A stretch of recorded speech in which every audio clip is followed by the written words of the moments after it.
तुम्हाला अक्कू यादव केस आठवते का? नागपूरमध्ये घडलेली. अक्कू यादव उर्फ भरत कलीचरण, नागपूरच्या कस्तुरबा नगर मधला गुंड. अक्कू झोपडपट्टीतला दादा असला तरी तो मारामारी, चोरी अशा गुन्ह्यांमध्ये फारसा अडकला नाही. त्याचं नाव यायचं खून आणि महिलांवर अत्याचार या गुन्ह्यांमध्ये. अक्कू गुन्हे करायचा, त्याला अटक व्हायची, केस कोर्टात उभी राहायची, पण त्याच्या दहशतीमुळं पुरावे आणि साक्षीदार पुढे यायचे नाहीत. अक्कू सुटायचा आणि खून, अत्याचार पुन्हा सुरू. 2004 मध्ये अक्कूनं एका मुलीला अत्याचार करण्याची धमकी दिली होती. त्याच केस संदर्भात कोर्टात सुनावणी सुरू होती. अचानक जवळपास 100 महिला कोर्टात आल्या. त्यांनी अक्कूला घेरलं आणि त्याच्यावर जीवघेणा हल्ला केला. 15 मिनिटात घडलेल्या या राड्यात त्या महिलांनी अक्कूच्या शरीराची चाळण केली होती. ही अक्कू यादव केस आता आठवण्याचं कारण म्हणजे अहमदनगरमध्ये घडलेलं अण्णा वैद्य प्रकरण. अक्कू सराईत गुन्हेगार होता, तर अण्णा वैद्य सिरियल किलर. एका महिलेला दिलेली धमकी आणि न्यायालयात एका महिलेला दिलेली शिवी या गोष्टी अक्कू यादवचा दी एंड करणाऱ्या ठरल्या. तर अण्णा वैद्यच्या बाबतीतही असंच काहीसं झालं.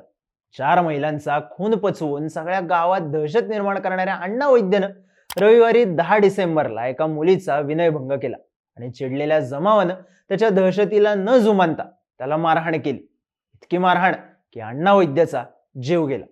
हे प्रकरण नेमकं आहे काय? नगरमध्ये अण्णा वैद्यची दहशत का बसली होती? त्याचीच ही स्टोरी. 10 डिसेंबर 2023. वेळ संध्याकाळची. ठिकाण नगर जिल्ह्यातल्या अकोले तालुक्यातलं सुगाव खुर्द नावाचं गाव. तसे हे गाव छोटं, कमी गर्दीचं आणि शांत. मात्र रविवारी या गावातली शांतता भंगली. एक मुलगी गावातल्या रस्त्यावरून आपल्या मैत्रिणीकडे चालली होती. जाता जाता तिला पेरूचं एक झाड दिसलं. तिने एक पेरू तोडला. ती पुढे निघालीच होती आणि तेवढ्यात जिथून पेरू तोडला त्या समोरच्या घरातून आवाज आला. हा आवाज होता अण्णा वैद्यचा. अण्णानं त्या मुलीला थांबायला सांगितलं. इकडे ये असं म्हणत जोरात आवाज दिला.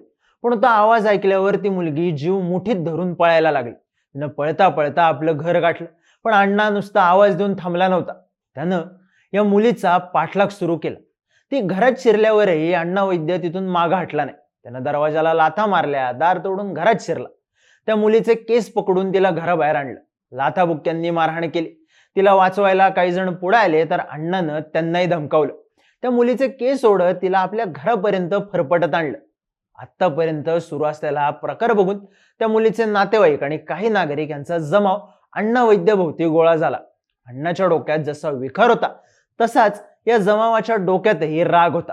अण्णा त्या मुलीसोबत करत असलेल्या कृत्याचा आणि अण्णाच्या इतिहासाचाही.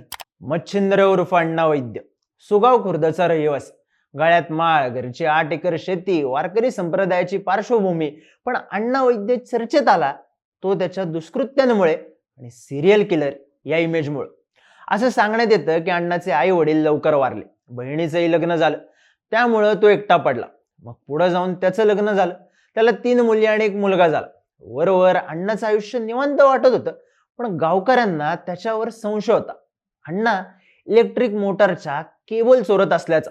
यामुळं गावकऱ्यांनी त्याला पकडलं, पोलिसांच्या स्वाधीन केलं. पोलिसांनी तपास करताना अण्णाच्या शेतात शोध घेतला आणि तेव्हा त्यांना सापडले 4 सांगाडे. आणखी तपास केल्यावर हे सांगाडे महिलांचे असल्याचं स्पष्ट झालं. एक सांगाडा अण्णा वैद्यची सख्खी बहीण, अंगणवाडी सेविका असलेल्या शशिकला गोरडेंचा होता. दुसरा कमल कोल्हे या एका व्यापाऱ्याच्या मेहुणीचा होता. तिसरा भाजी विक्रेता असणाऱ्या ताराबाई राऊत यांचा होता. तर चौथा विडी कामगार पुष्पा देशमुख यांचा. अण्णा वैद्यनं या महिलांचे खून करून त्यांचे मृतदेह आपल्या शेतात पुरल्याचा आरोप त्याच्यावर करण्यात आला. हे सगळं घडलं 2005 मध्ये. पण त्यानं खून सत्र 2001 पासूनच सुरू केलं होतं. त्यात त्याला नार्को टेस्टसाठी बँगलोरमध्ये नेण्यात आलं. यामुळं सुगावचा अण्णा या नावानं त्याची राज्यभरात चर्चाही झाली. आपल्या सख्ख्या बहिणीचा खून करणाऱ्या अण्णाला लोक घाबरायला लागली आणि 4 पैकी 3 खुनांची कहाणी ही समोर आली. संगमनेरच्या माळेवाडा भागातल्या नेहरू चौकात ताराबाई राऊत भाजी विकण्याचं काम करायच्या. भाज्या आणण्यासाठी वगैरे त्या अकोले तालुक्यात यायच्या. तेव्हा त्यांची आणि अण्णाची ओळख झाली. ताराबाईंकडे असलेले पैसे आणि दागिने अण्णाच्या डोळ्यावर आलं आणि त्यानं त्यांचं अपहरण करून खून केलं. दागिने आणि पैसे लुबाडले. कमल कोल्हे यांचे काही कौटुंबिक वाद सुरू होते. त्यात अण्णानं मध्यस्थी केली. कोल्हे यांना संगमनेरला बोलवून त्यांचं अपहरण करण्याचा आणि मग खून करून मृतदेह आपल्याच शेतात पुरण्याचा आरोप त्याच्यावर करण्यात आला. पुष्पा देशमुख यांना आमिष दाखवून मारलं, पण अण्णा वैद्यनं आपल्या सख्या बहिणीचा खून का केला हे मात्र स्पष्ट झालं नाही. कोर्टात त्याच्या विरुद्ध केस उभी राहिली तेव्हा 3 गुन्ह्यांमध्ये त्याला जिल्हा सत्र न्यायालयानं जन्मठेपेची शिक्षा सुनावली. अण्णानं उच्च न्यायालयात दाद मागितली. तिथे त्याची ताराबाई राऊत खून प्रकरणातली जन्मठेपेची शिक्षा रद्द करण्यात आली. एका गुन्ह्यातून निर्दोष मुक्तता करण्यात आली, तर कमल कोल्हे यांच्या खून प्रकरणात जन्मठेप कायम ठेवण्यात आली. या जन्मठेपेच्या गुन्ह्यात तो जेलमध्ये होता. मग त्यानं पुन्हा एकदा अपील केलं. न्यायालयानं पुन्हा सुनावणी घेतली. यावेळी सरकारी पक्षाला अण्णाविरोधात पुरेसे पुरावे सादर करता आले नाहीत आणि ऑक्टोबर 2012 मध्ये कोर्टानं अण्णा वैद्यची पुराव्याअभावी निर्दोष मुक्तता करण्याचे आदेश दिले. त्याच्यावरचा एक खटला मात्र कायम प्रलंबितच राहिला. त्यानंतर अण्णा वैद्य जेलमधून बाहेर आला. तोवर त्याचं कुटुंब विखुरलं होतं. ताराबाई राऊत खून प्रकरणात त्याच्या बायकोलाही अटक झाली होती. मात्र पुरावा न मिळाल्यानं त्यांना निर्दोष सोडण्यात आलं. त्यानंतर त्या आपल्या माहेरी जाऊन राहायला लागल्या. अण्णाचा मुलगा आता गावातच छोटी मोठी कामं करतो. उच्च शिक्षित मुली लग्न करून सासरे गेल्या. इकडे जेलमधून बाहेर आल्यावर अण्णा वैद्य सुगाव खुर्दमध्ये एकटाच राहायला लागला. 4 महिलांचा खून करणारा, त्यांचे मृतदेह शेतात पुरण्याचा आणि ते खून पचवण्याचा आरोप असणाऱ्या अण्णा वैद्यबद्दल दहशत मात्र कायम होती. लोक त्याच्या नादी लागायचे नाहीत. त्याच्यापासून जितकं लांब राहता येईल तितकं लांब राहायचे. पण अण्णाची हीच दहशत मोडून निघाली.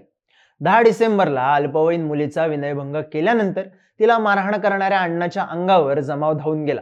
त्यांच्या मनात असलेल्या अण्णाबद्दलच्या दहशतीची जागा रागाने घेतली. मुलीचे नातेवाईक, गावकरी सगळे एक झाले. शिवीगाळ करणाऱ्या त्या मुलीला मारहाण करणाऱ्या अण्णा वैद्यला त्यांनी गराडा घातला आणि मारहाण केली. या मारहाणीत तो जखमी झाला. त्याला रुग्णालयातही नेण्यात आलं, पण त्याआधीच त्याचा मृत्यू झाला होता. पोलिसांनी त्याच्यावर पॉक्सो आणि विनयभंगाचा गुन्हा दाखल केला होता. तर त्याला मारहाण करणाऱ्या 8 जणांविरोधात अण्णाच्या मुलानं तक्रार दिली. या 8 जणांनी माझ्या वडिलांना घरात घुसून मारलं असं त्या तक्रारीत लिहिलंय.